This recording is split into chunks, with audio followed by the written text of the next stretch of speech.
তো এই ভিডিওটার মধ্যে হচ্ছে দুটি ম্যাথ শুধুমাত্র থাকবে ক্লাস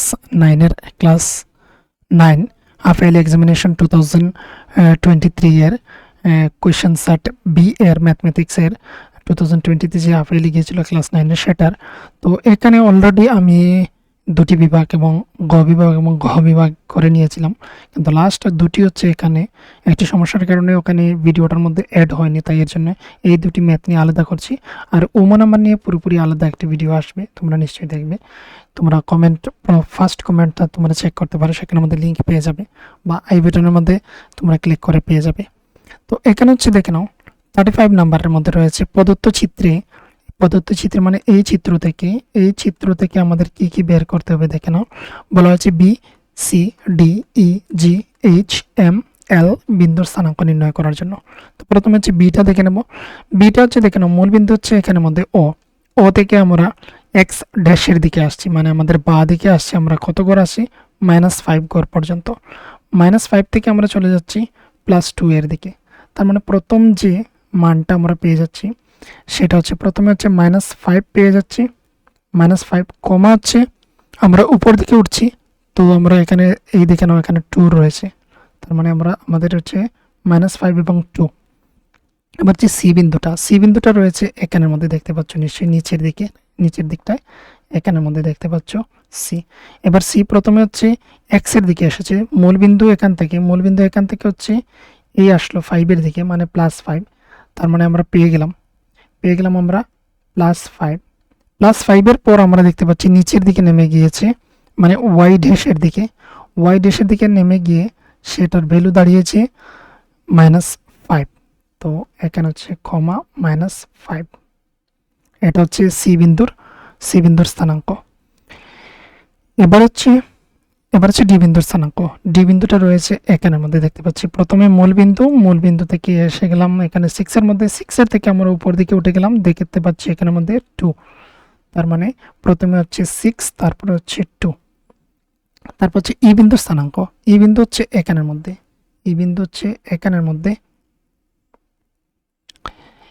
ই বিন্দুটার ভ্যালু হচ্ছে দেখে নাও, প্রথমে -3 করে চলে এলাম এক্স ড্যাশের দিকে, আর তারপরে এখান থেকে আমরা চলে গেলাম -5 এর দিকে। তার মানে প্রথমে হচ্ছে -3, তারপর হচ্ছে -5। তো বিন্দুর স্থানাঙ্ক হচ্ছে কত? -3 -5। এবার হচ্ছে জি বিন্দুটা যদি আমরা দেখি, তাহলে জি বিন্দুটা হচ্ছে এখানের মধ্যে এই রয়েছে জি বিন্দু। প্রথমে +2 এর দিকে আসলাম এক্স এর দিকে, তারপরে ওয়াই এর ড্যাশের দিকে চলে গেলাম, মানে মাইনাসের দিকে, সেটা হচ্ছে -4।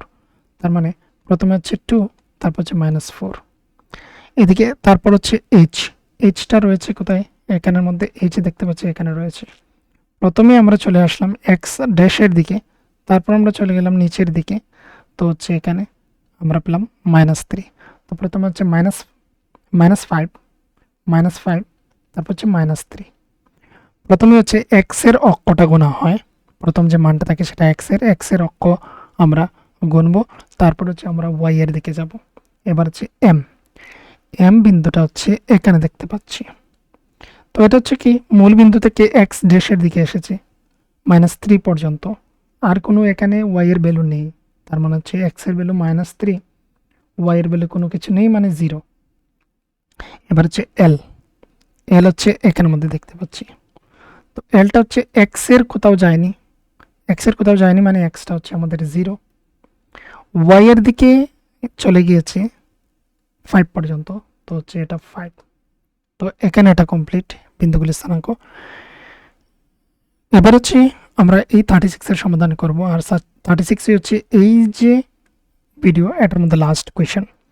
এখানের মধ্যে বলা হয়েছে এবিসি একটি ত্রিভুজ যার এসি এবং এবি বাহুর উচ্চতা দ্বয় যথাক্রমে বিই এবং সিএফ সমান।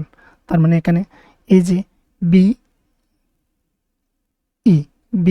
মানে হচ্ছে এই যে রয়েছে উচ্চতা যেটা রয়েছে, এটা আমরা যদি ঘুরিয়ে নিই এটাকে ত্রিভুজটাকে, তাহলে তার উচ্চতা হয়ে যাবে এসির উপর সে দাঁড়িয়ে রয়েছে এটা, আর এখানে হচ্ছে সিএফ, তারা হচ্ছে পরস্পর সমান।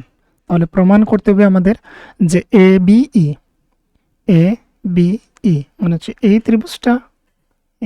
ত্রিভুজটা সর্বসম সমান হচ্ছে আমাদের ত্রিভুজ। এটা প্রমাণ করতে হবে, এই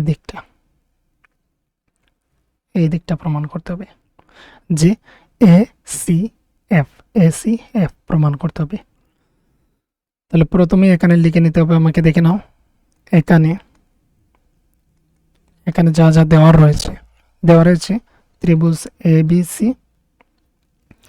এবিসি এর মধ্যে হচ্ছে কি রয়েছে, বিই সমান সমান হচ্ছে সিএফ, এগুলো উচ্চতা, এগুলো হচ্ছে পরস্পর সমান। অপর হচ্ছে এই কোণটাও কিন্তু পরস্পর দেওয়া রয়েছে, এগুলো হচ্ছে 90 ডিগ্রি। তাহলে আমরা হচ্ছে পরবর্তীতে তাহলে কি করব, এখানের মধ্যে দেখে নাও, প্রথমে প্রমাণে চলে যাচ্ছি, ডাইরেক্ট প্রমাণের মধ্যে প্রমাণ লিখে নিলাম। ত্রিভুজ এ বি ই ও ত্রিভুজ এ সি এফ এর মধ্যে কি রয়েছে সমান সমান, কি রয়েছে সমান সমান সেটা দেখে নেব। এর মধ্যে বিই সমান সমান আমরা সিএফ আমরা জানি, এটা দেওয়া রয়েছে, উপরে আমরা লিখেছি দেওয়া আছে।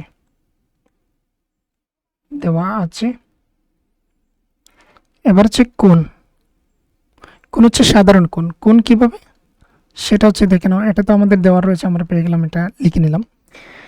এবারে সাধারণ কোণটা আমরা বের করে নেব। সাধারণ কোণটার নাম হচ্ছে বি এ ই। এই যে এ বিই ত্রিভুজটার মধ্যে এই কোণটা আসছে, আবার হচ্ছে সেম এই ত্রিভুজটার ক্ষেত্রে আসছে সি এ এফ, তার ক্ষেত্রেও এই কোণটা আসছে, তার মানে এই কোণটা কি হচ্ছে আমাদের সাধারণ। এটা হচ্ছে এই একটি ত্রিভুজ, আর অপর যেটা আমরা ত্রিভুজ, এই ত্রিভুজের কথা বলছি, এই হচ্ছে দুটি ত্রিভুজ। তো এখানের মধ্যে লিখে নেব এবারে B A E is equal to C A F, এটা হচ্ছে সাধারণ কোণ। তো আমরা শুধুমাত্র এখানে সাধারণ লিখে দেব, সাধারণ কোণ। এবারে হচ্ছে আমরা অপর একটি কোণের কথা জানি, যেটা হচ্ছে এই কোণ, আর হচ্ছে এই কোণের কথা, যেটা হচ্ছে পরস্পর 90 ডিগ্রি। এখানে ছবির মাধ্যমে বা এখানে যেহেতু তার উপর সেই উচ্চতা লম্ব হয়ে দাঁড়িয়ে রয়েছে, তার মানে এটা হচ্ছে কি 90 ডিগ্রি হবে। তো হচ্ছে কোণের কথা লিখব, প্রথমে হচ্ছে বির কথা লিখে নেব, B E A is equal two কোণ সি এফ এ,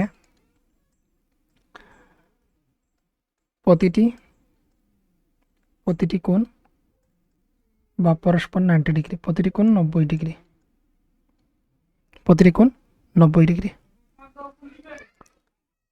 তাহলে একটি বাহু এবং দুটি কোণ পরস্পর সমান হয়ে গেল, তার মানে আমরা বলতে পারি সুতরাং ত্রিভুজ এ বি ই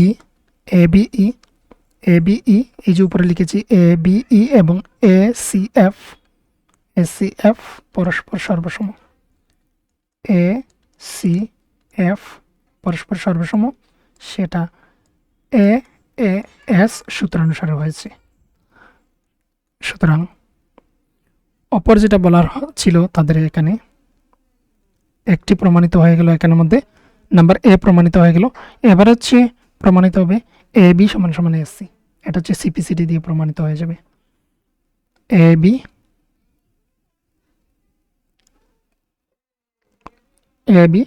সমান সমান হচ্ছে এসি। তার কারণটা হচ্ছে সিপিসিটি অনুসারে corresponding parts of congruence triangle, CPCT অনুসারে এখানে প্রমাণিত। এটাই হচ্ছে পার্ট টু এর শেষের অংশ ছিল, যেটা ওই ভিডিওর মধ্যে ইনক্লুড হয়নি, তাই এর জন্য আলাদাভাবে এই দুটি কোয়েশ্চেন দিয়ে পার্ট 2 এর সাথে এটাকে নিয়ে নিয়েছি। এর তোমরা পাবে পরবর্তী পার্টটা পাবে, সেটা হচ্ছে উমো নাম্বার বিভাগ নিয়ে, বা উমো যে বিভাগ রয়েছে সেটা নিয়ে হচ্ছে ভিডিও পার্ট তোমরা পেয়ে যাবে 3 এর মধ্যে।